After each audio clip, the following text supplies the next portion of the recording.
মূর্খ লোকের 5টি লক্ষণ। 1. সবসময় নিজের প্রশংসা নিজেই করে। 2. কাজ কম করে কিন্তু বড় বড় কথা বলে। 3. খুব সহজেই রেগে যায় ও কিছু হবার আগেই চিৎকার চেঁচামেচি শুরু করে। 4.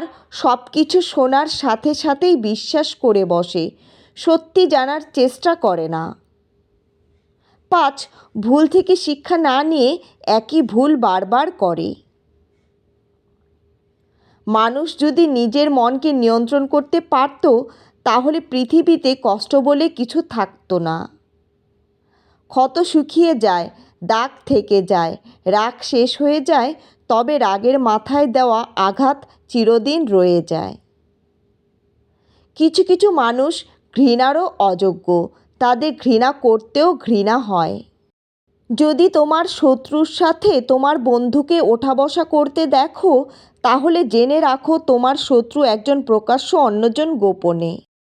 ভালো মানুষ সবসময় ঠকে কারণ তারা সবাইকে নিজের মতো মনে করে, অন্যরা প্রয়োজনে ব্যবহার করে। নিজের পায়ে যতক্ষণ শক্তি আছে দৌড়াবেন, ক্লান্ত হলে হাঁটবেন, তবুও অন্যের পা ধরে তেল মেরে চলার চিন্তাও করবেন না। জীবনে সফল হতে চাইলে 2টি জিনিস প্রয়োজন, জেদ আর আত্মবিশ্বাস। অন্যের ভালো করতে গিয়ে যারা নিজের কথা ভাবে না, একটা সময় তাদের পাশে কেউ থাকে না। যে তোমায় ঠকিয়েছে তার উপর রাগ না দেখিয়ে তাকে বরং ধন্যবাদ জানাও, কারণ সে তোমায় এটা বুঝিয়ে দিল যে না জেনে বুঝে কারোর উপরে বিশ্বাস স্থাপন করাটা ভালো নয়।